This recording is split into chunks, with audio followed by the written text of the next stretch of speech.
Bom dia a todos. Nós voltamos à obediência ou desobediência nestes pensamentos de filosofia, de política, como nos interessa neste horário.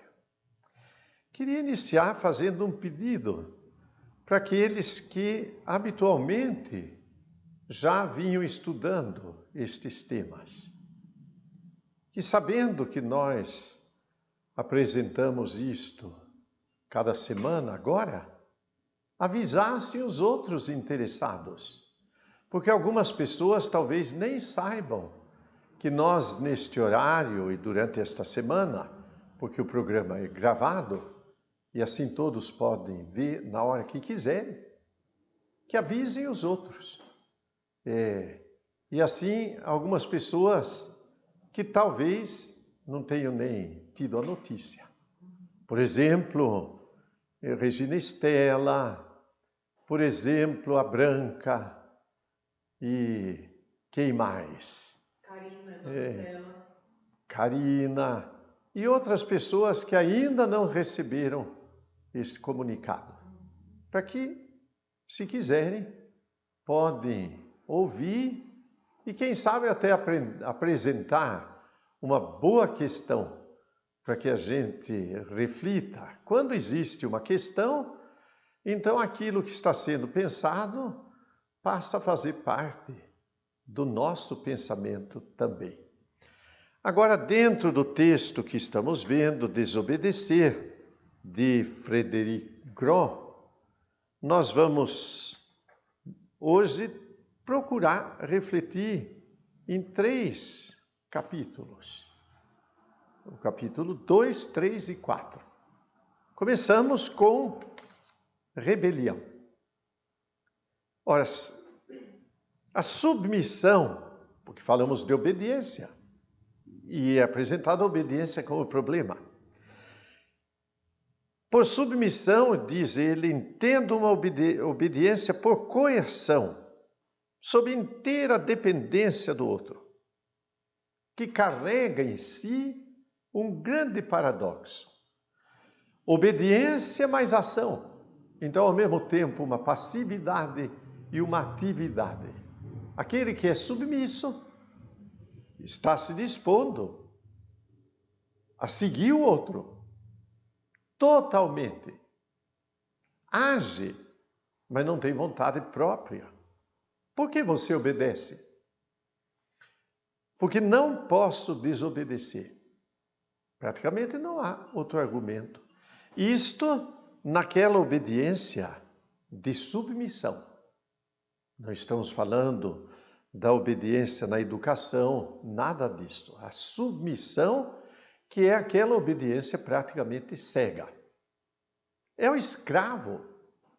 Ele é tratado como mercadoria. Ele executa ordens. Não parte da sua iniciativa. Parte do outro. Pelo interesse do outro. Ele não edifica a sua vida. Ele edifica o bem do outro, quem sabe. Basta refletirmos sobre todo este escândalo que a escravidão é. E escravidão existiu e existe. Na antiguidade, na Idade Média, lá nas fábricas do século XIX, que a gente fica espantado com uma carga horária de 12 horas no dia de trabalho duro, ou mais até do que isto. E que a pessoa trabalhe às custas de uma fadiga e de uma angústia, construir o bem de quem não faz esforço nenhum. Tanta gente. Hoje, por que uma pessoa obedece? Bom, porque ela está endividada. Ela não pode senão obedecer. Saímos do quê? Do confinamento, passamos para o endividamento. A escravidão continua. Quer dizer, a pessoa se submete em vista disto. Não? Na sociedade vai existir isto pela diferença das pessoas. Injusto, sem dúvida nenhuma.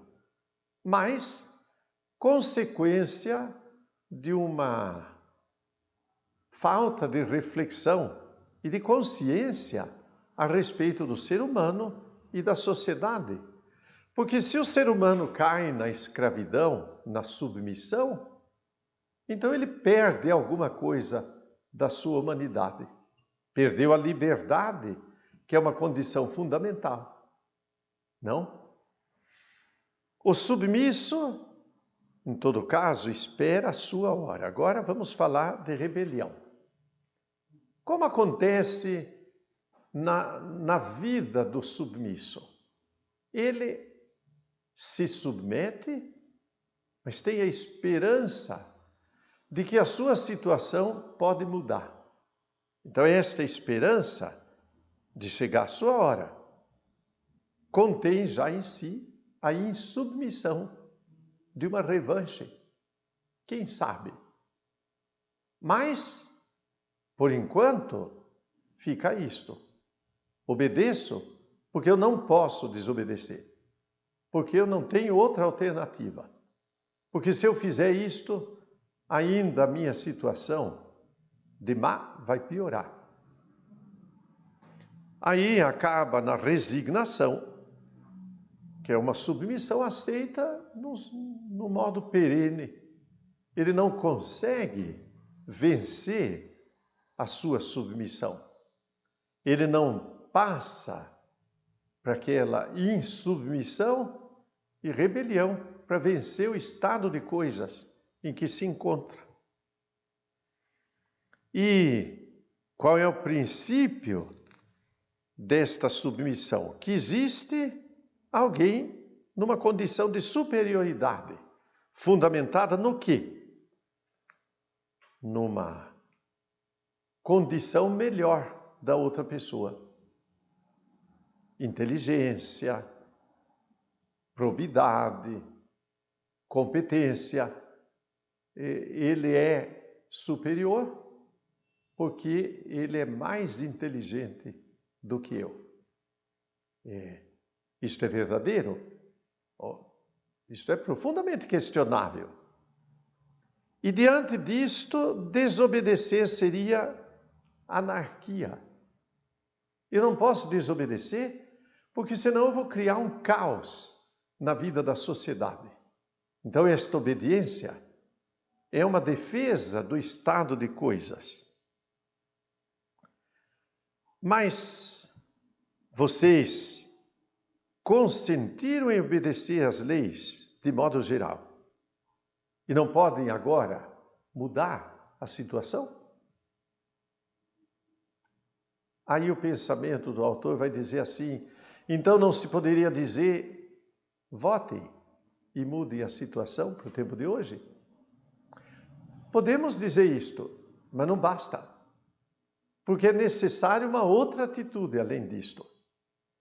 Da não aceitação daquilo que está sendo imposto e subjugando a minha vida.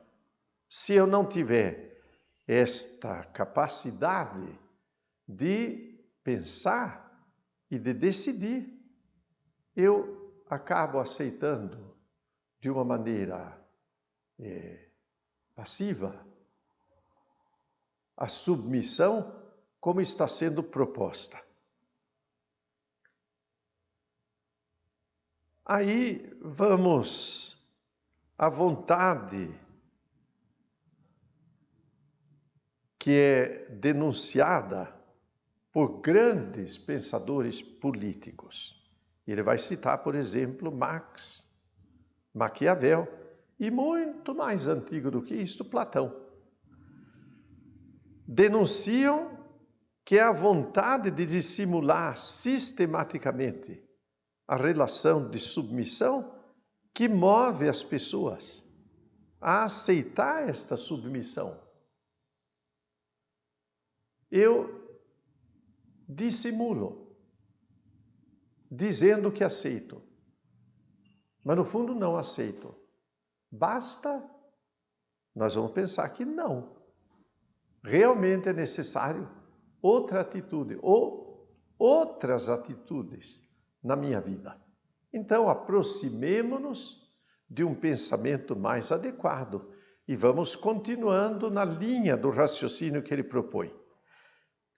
E esse discurso de desmistificação leva a, afinal de contas, proclamar, por favor, parem de determinar no ambiente exclusivo do escritório de cada um, da biblioteca, daquilo que é o que se faz proteger o pensamento como se fosse verdadeiro. E qual é o pensamento como se fosse verdadeiro? Que a nossa obediência é racional. Eu obedeço porque a razão me leva a obedecer, na submissão. E a minha razão não pode me levar à submissão, a menos que seja num outro contexto da vida. Mas virá no capítulo seguinte. Então, que a nossa obediência é racional e que nós seríamos filosoficamente errados quando desobedecemos. E, de fato, quantas vezes nos é proposto como doutrina política que devemos obedecer? Há muito tempo atrás, já, mas não muito na história, uns 50 anos, menos um pouco, foi incluído no currículo das escolas educação moral e cívica. E entre aquilo que era proposto na educação moral e cívica, este conceito. A obediência é racional. Protestar é irracional, que leva ao caos da sociedade. Onde, de certa maneira, muita gente gostaria de ter isto hoje, mas as pessoas são livres para pensar o bem da democracia e da liberdade. Mas, embora livres para pensar, vamos dizer, isto é inadmissível para ser proposto como a garantia da sociedade. Não posso admitir isto. Eu devo ter condições de pensar bem e de não aceitar as coisas como dogma político. Aí que se abre a possibilidade de uma exploração ética, da divisão entre alma e corpo. A divisão entre alma e corpo não é uma questão cristã, embora a proposta cristã trate disto. Acontece que é lá do período dos grandes filósofos gregos, Platão, Aristóteles e assim por diante. Na divisão entre alma e corpo, eu poderia pensar assim: a alma é livre, o corpo é escravo. E eu crio uma divisão deste tipo, justificando a submissão. Eu não submeto a alma, eu submeto o corpo, para radicalizar o pensamento e para que a gente chegue. Então, essa submissão que explora a separação entre alma e corpo pode tomar duas formas. Primeiro, submissão deferente, que escuta com grande seriedade, mas que já vai pensando nas evasivas, numa obsequiosa, viscosa, pegajosa, sua futura preguiça e a teatralização da servidão. Então, eu faço de conta que obedeço. A minha alma está garantida, mas o meu corpo é submisso. Faço de conta. Outra situação é que nós, isto ele diz aqui, é politicamente muito mais perigoso. O agente não é autor. Uma separação entre o braço mecânico e o cérebro. Por que fez isto? Tinha ordens. Voltamos àquele caso citado do Eichmann. Fiz porque me mandaram. Para minha consciência e para o mundo, para a história, talvez eu garanta para mim. Mas é perigoso, por quê? Porque eu me enveredo numa falsidade muito grande. E aqui está o problema. Porque não é fácil definir entre obediência e desobediência. E eu devo discernir o tempo todo. Eu não posso cair numa situação em que o meu pensamento fique completamente alienado. Eu não faço questão de pensar. Então vamos continuar assim. E as coisas vão continuando. Bom, pode ser dentro de casa? Pode. Então, alguém que despoticamente comanda. Pode ser o marido, pode ser a esposa, pode ser os filhos. E aí a pessoa se submete. E vai viver uma vida escrava. Porque não quis pensar. E obedeceu porque mandaram. Nós aceitamos isto. Em muitas circunstâncias. Não é possível. Faça. Pergunta. Não acho que isso é cômodo, a pessoa não querer tomar uma decisão para não ter uma responsabilidade de assumir, né? Sim. Então, nessa posição de obediência, eu estou cômodo, porque alguém vai responder se estiver errado, vai responder no lugar. Isso. Seria comodismo não responder e não vencer? Pode ser, não é? E pode ser e a pessoa se acomoda de fato. Mas pensem bem. Se eu devo assumir uma atitude de quem vai contra aquilo que está sendo proposto, mas numa situação radical. No radical, talvez ele consiga discernir melhor. Então, por exemplo, num caso como uma invasão na guerra, de homens que eu até conheci, sobretudo no norte da Itália, invasão alemã, e deveriam obedecer fascismo, nazismo, etc. E as pessoas entraram na resistência. Era uma questão de morte ou de vida. E deveriam, às vezes, até matar por causa da convicção. Calcule o que significa discernir uma coisa destas.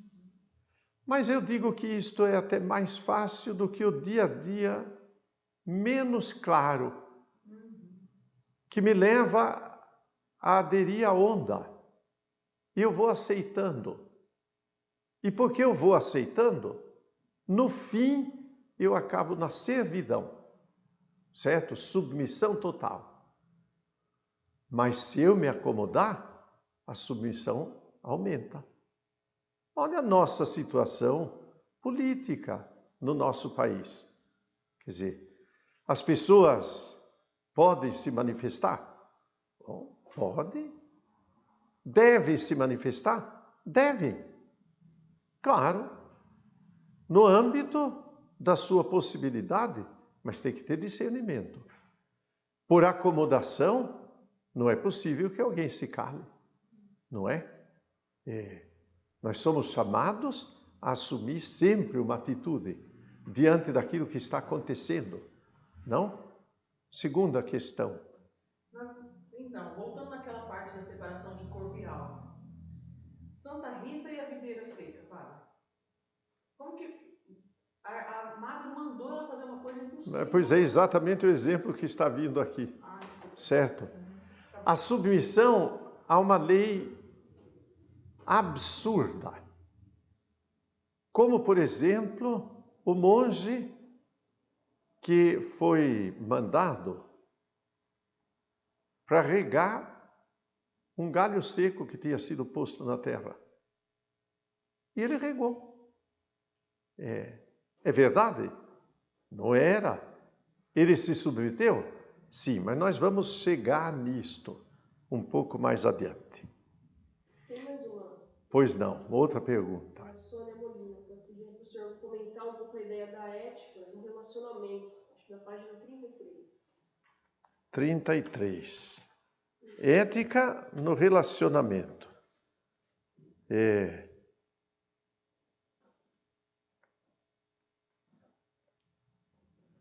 Problema da desobediência na perspectiva da ética do político, certo? E cita Maquiavel. Ação política, considerando a opinião pública. A política não é mais nada do que a arte de permanecer no poder. É um pensamento a respeito da política. Que ética deve acontecer?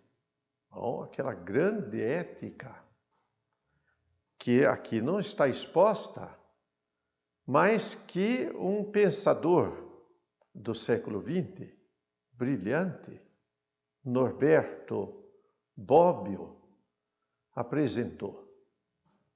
Que na política tem que ter uma ética que olhe o bem comum, respeitando acima de tudo, e a garantia do Estado, que deve assumir o bem comum e proteger este bem comum. E daí cada político deve exercer a sua função dentro da sua missão. E cada político, claro, tem a sua visão política, a sua orientação partidária, o pensamento filosófico que está atrás de tudo isto. Que ética deve haver? A ética de respeitar o bem de cada um. A liberdade, sobretudo diante de um princípio que é constitucional. Por que existe Constituição? Senão para garantir que haja um parâmetro do qual nós não podemos escapar, não por submissão cega, mas porque nós temos aquela convicção mais profunda de que estes princípios salvam a participação na sociedade, garantem a liberdade de cada um e propõem, acima de tudo, que todos se beneficiem. Não é? Quando vemos, por exemplo, no nosso caso, a confusão das funções políticas garantidas pela Constituição, de uma diversidade de poderes que se complementam. Executivo, legislativo, judiciário. Fugir da garantia constitucional foge do bem comum. E estas atitudes vão chegar lá na ponta, naquele que é mais fraco, e acabar lá no prejuízo de quem é mais fraco. E ele vai acabar sendo mais ainda submetido a leis absurdas, não? Pensar nestes termos, na ética política, elogio da serenidade de Norberto Bobbio, e vale a pena rever aqueles princípios. Existia outra pergunta? Não. Eu acho Muito que ela bem. estava falando da ética no relacionamento conjugal, é o que fala aqui. A ética no relacionamento conjugal. Bom, não de qualquer maneira. No relacionamento conjugal, existe uma constituição, talvez não seja escrita, mas é aquilo que é o que foi tratado entre as pessoas. Sem a anulação das pessoas. Pode ser que no relacionamento alguém seja anulado. E alguém diga, mas eu assumi a autoridade. assumiu a autoridade, mas a sua autoridade só pode ser entendida no sentido de serviço, que virá um pouquinho mais adiante também no pensamento do Groh. Em qualquer circunstância, seja família ou não. Olha, por exemplo, na vida da comunidade. O sacerdote foi ordenado para assumir a vida da comunidade e garantir comunhão, e garantir palavra, celebração, etc. Mas pode ser que ele meta na sua cabeça que ele é o único pensamento possível e não admite o outro. E não importa se o outro é subjugado. Alguém vai dizer assim, o dízimo é 10% e não tem alternativa. O dízimo não é 10%. Quem disse isso? O dízimo é aquilo que você separa de bom coração e, claro, que você pode oferecer. Porque se fosse 10% seria injusto. Aquele que ganha 1.000 vai dar 100. E o que ganha 5.000, 500. 100 é muito mais do que 500 para o que ganha 1.000, daquele que ganha 5.000. Porque aquele que ganha 5.000, se oferecer 500, resta para ele 4.500. Mas o que ganha 1.000 vai reduzir para 900. O que era pouco se tornou muito pouco. Existe na questão da justiça sempre um pensamento de proporção que a gente chama de equidade. A equidade é esta. No relacionamento conjugal, existe autoridade de dois, não de um só. Cada um na sua maneira de ter autoridade e serviço. Na vida da comunidade, existem autoridades diferentes. O que é ordenado foi chamado para servir governando, mas não prescindindo dos outros. Ele governa com. Ele não governa e basta. Governa com o outro. E daí a transparência, as explicações, que devem ser dadas de muito bom grado, porque compreende a comunidade, assim também no matrimônio. De muito bom grado as explicações. E o direito de questionar. Por que você está fazendo isso? Será que não está errado? Ou considere. Muito bem. Por que você fez isto? Tinha ordens. Para minha consciência e para o mundo. Eu não posso admitir a desresponsabilização. Obedeci e ponto final.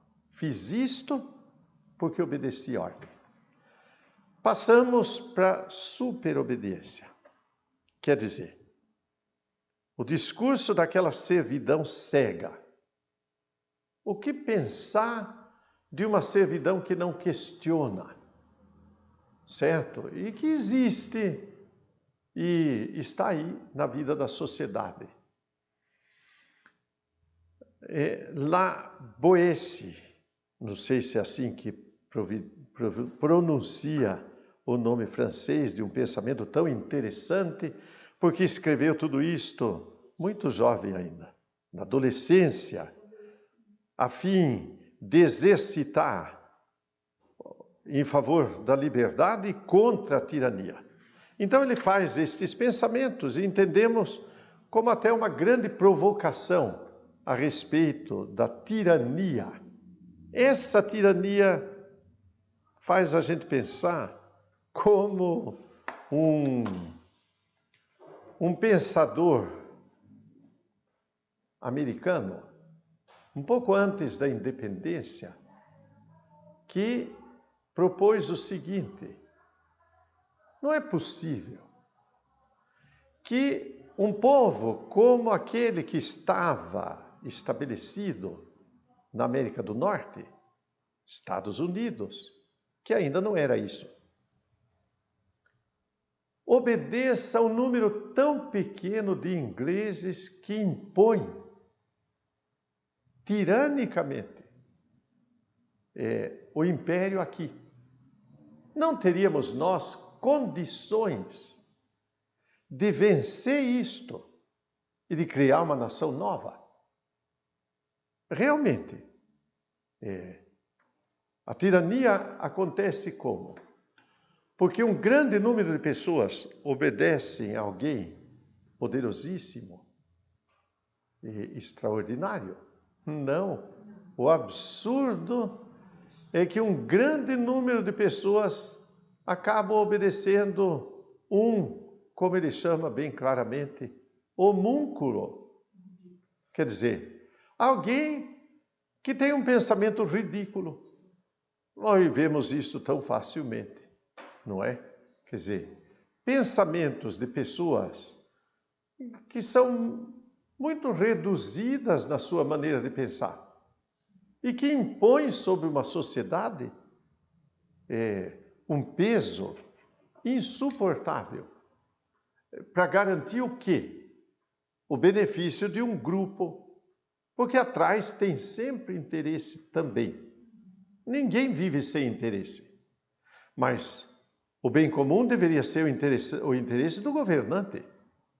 Porém, despoticamente impõe e, no entanto, é alguém ridículo. Que vício é esse? Que um número infinito de pessoas admitem sofrer, ser pilhado, sofrer crueldade e por alguém que muitas vezes é o mais covarde e efeminado da nação, que é La Boétie, não é? Realmente, não é para se pensar. A elite minúscula que domina a imensa maioria. Olha, vale em tudo. Vale até dentro de casa. De pais, por exemplo, que educam os filhos e depois não querem permitir que eles namorem. Quer dizer, como é possível que pessoas que não conseguem pensar a respeito da vida eduquem para a vida? Não tem cabimento. Vale dentro de casa? Vale na escola. De quem assume a função de educador e, afinal de contas, por uma submissão total, deseduca. Vale dentro da comunidade, por exemplo, da igreja, com alguém que queira dominar. Se não for como eu faço, não vale. Se não agir como eu ajo, não vale. E é uma pessoa de pensamento tacanho. Não pensa de maneira aberta, não olha adiante, nem vê aquilo que é a proposta da fé. O povo é submisso, por quê? Porque apesar de ser, quer dizer, maioria, e citando Simone Weil, não, ela diz, ou ele, não sei se é ele ou ela, porque a maioria se submete. Numa situação daquela que o ditado diz, Maria vai com as outras. Se todo mundo faz, eu faço. E na hora de decidir, quanta gente vai, por exemplo, para votar? Vem uma pesquisa e diz, fulano está com a maior intenção de voto. Então eu vou votar neste. Pois eu não vou perder o meu voto. E daí cai no absurdo. Ele obedece porque é maioria. Porque vai indo com a onda. Não é? Porque a maioria não consegue se organizar, talvez. Como é que este homem sozinho, o tirano, consegue conduzir?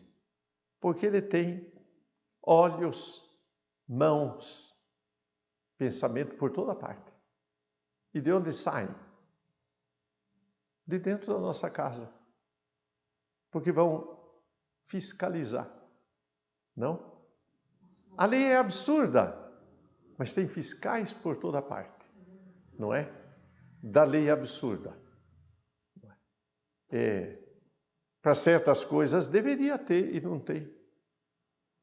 Porque, vamos dizer, o absurdo da falta de pensamento leva a uma irracionalidade na participação social.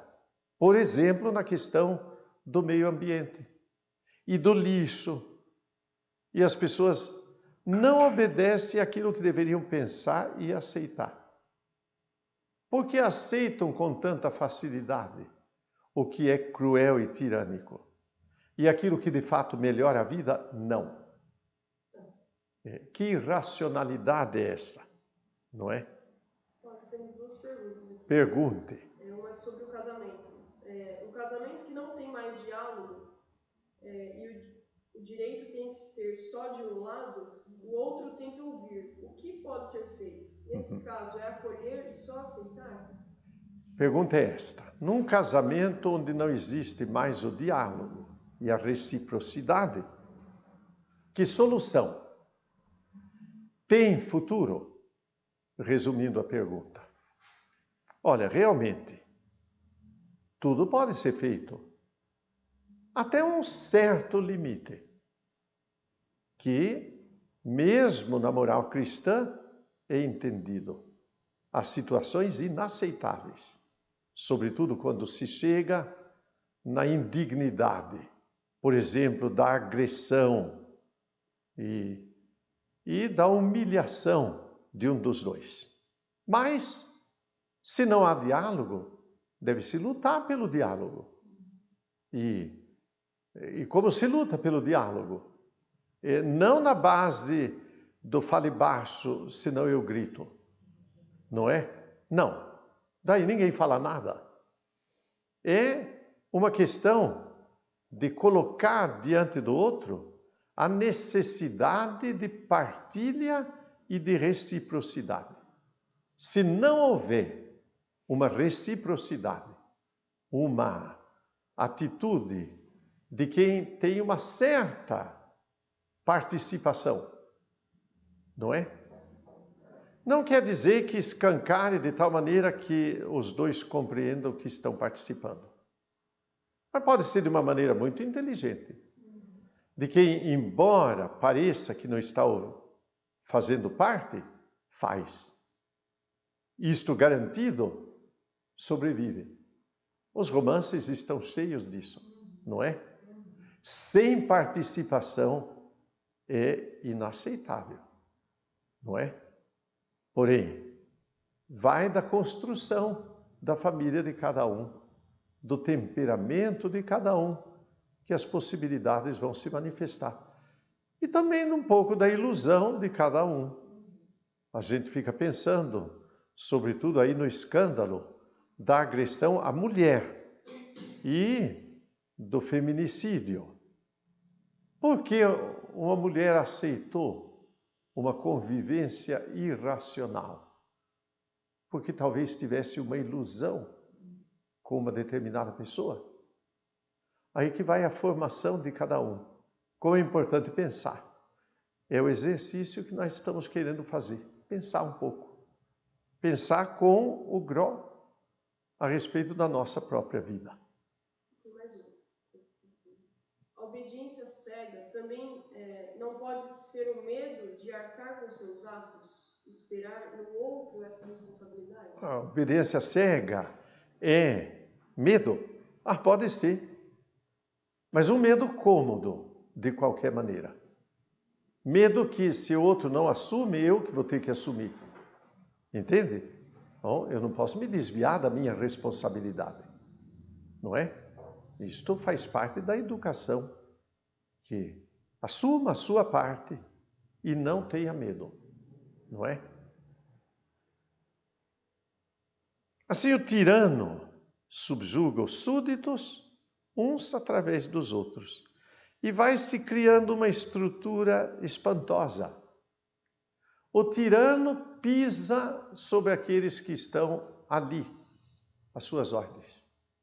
E os que estão ali às suas ordens vão pisar sobre outros. E até chegar na base de quem não pode responder coisa nenhuma é pisado e não pisa em ninguém, porque não pode. Bom, esta situação é a situação, vamos dizer, como consequência de uma submissão de uma sociedade inteira. Realmente, esta pirâmide social é construída. O de cima vai pisando sobre o de baixo.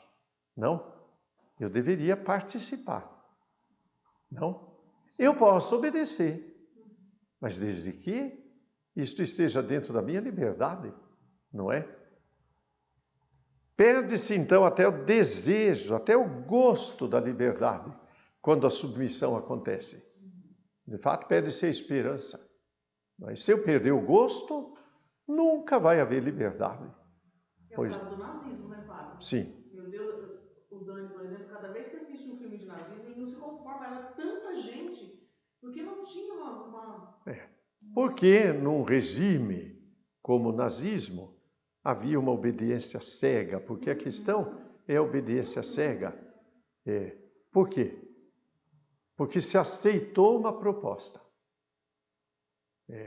Como alguém que é ou que sofre de uma inerrância. Que é isso? Ele não pode errar. O Führer não errava, o Duce não errava. E muita gente foi atrás disto, certo? Podia pensar? Podia. Pode ser que no início nem tenha pensado. Quando a Alemanha superou uma inflação de 2000%, assim, rapidamente, na administração pública, e era Hitler que estava governando, todos ficaram embevecidos. Vamos dizer assim, chegaram no quê? Obedecemos por quê? Porque adoramos. Eu adoro aquela autoridade. É uma questão de idolatria, não é? Quer dizer, se ele faz, então eu faço. Se ele diz, eu cumpro. No começo pode até ter pensado assim. Ninguém tem o dom de ter o esclarecimento imediato. Mas, a um certo tempo, teria que ter aberto os olhos, não é? Muita gente pôde obedecer, abrir os olhos, outros não. Padre, o navio negreiro, por exemplo. Gente, o navio negreiro era um povo que cuidava do navio, e aquela montanha de negro. Um homúnculo que garantia tudo, mas os negros não podiam no navio negreiro resistir. Estavam algemados, certo? Por causa disto. Por causa disto,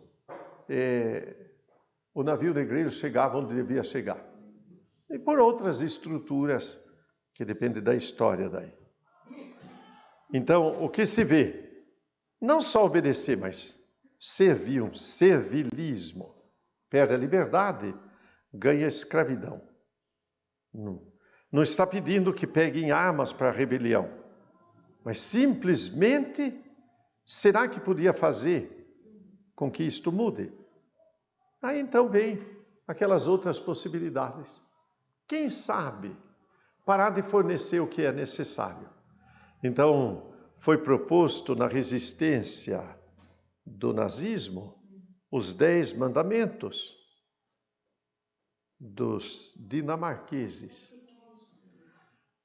Quais eram os mandamentos que foram propostos aos dinamarqueses para a resistência? Todos deveriam obedecer. Faça um péssimo trabalho, trabalhe em marcha lenta, esconda as ferramentas, destrua o que pode ser vantajoso para aqueles que nos oprimem, atrasem tudo, boicotem as informações e não comprem daqueles que são os tiranos. Pronto, ia parar o sistema. como de fato a resistência se impôs de grande maneira. Eu posso fazer isto. O filho tirano em relação à mãe, que não só não colabora, mas faz os pais trabalharem à maneira de escravos. Bom, obedeça. Não lave mais a roupa, certo? Faça a mesma comida, até que a pessoa acorde e descubra que está sendo cruel e tirânico. E aí pode ouvir e participar, certo? Bom, contra essa tirania tem que existir uma resistência. Deseja-se a liberdade, então luta-se por ela. Ser livre, Lavoisier que diz, é antes de mais nada emancipar-se do desejo de obedecer. Quer dizer, eu então decido, ainda que seja junto com outro, eu participo. Eu não me excluo da discussão. Eu não vou admitir que só o outro pense. Eu quero essa liberdade. E eu não admito que eu não possa pensar, que não entre a minha participação.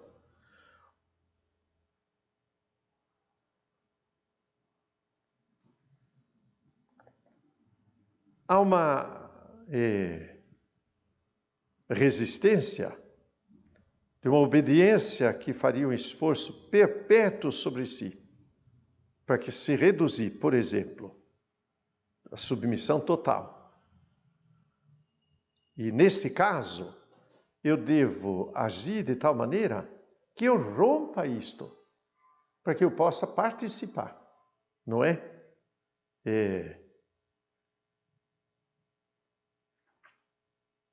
Mais ainda, uma resistência citada por um pensamento de um soldado, Czech, não sei se é assim que pronuncia, tcheco, e ele se apresentou como um imbecil, fazia tudo atrapalhado.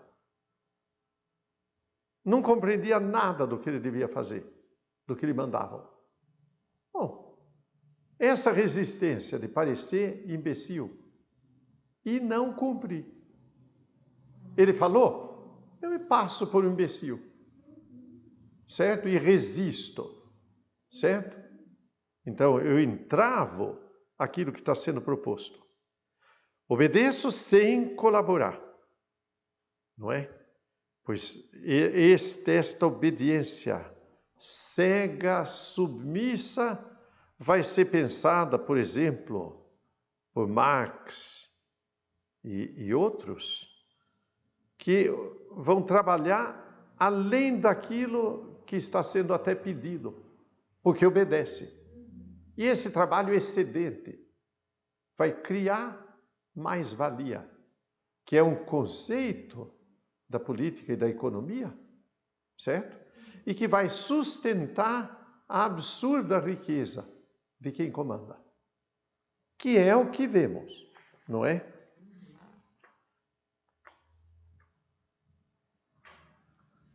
O jugo não vai ser obrigado por uma força maior, mas por um encantamento, um enfeitiçamento de quem obedece, pelo nome de um só. Aí, a adoração daqueles que dominam, não é? Como, então, vai haver resistência? Guerra de todos contra todos, como Hobbes propõe. Então ele propõe um pacto social, uma decisão racional de viver juntos, para passar da desordem para a ordem, não é? Aí a Constituição entra, porque é o pacto, para que haja justiça e não haja tirania. O tirano, ele diz, é a inversão do bode expiatório. Fazemos comunidade para adorar, não para odiar. Pode uma comunidade sentir-se unida de outro modo, senão com a promoção de um chefe? Poderia existir isto? O chefe é necessário? Alguém que lidere é necessário, é bom. Sem a liderança, o que vai haver é comando. Pensemos na juventude, que quando tem liderança, é sempre arrastada. Por ser jovem, por ainda faltar critério. Mas, depois, à medida que o critério vem, então vai pensando e definindo. Pode haver comunidade sem essa liderança? A liderança é necessária, é melhor. Mas a comunidade pode construir de que maneira? Por uma ligação entre as pessoas, que ele termina dizendo a amizade, não é? Não no sentido tão banal e pequeno, mas é essa amizade que me leva a respeitar a outra pessoa e aceitar simpaticamente o outro e construir a vida da comunidade. E hoje ficamos por aqui. Comuniquem, por favor, os outros, para que haja perguntas. Tem saído pouca pergunta. Que Deus abençoe.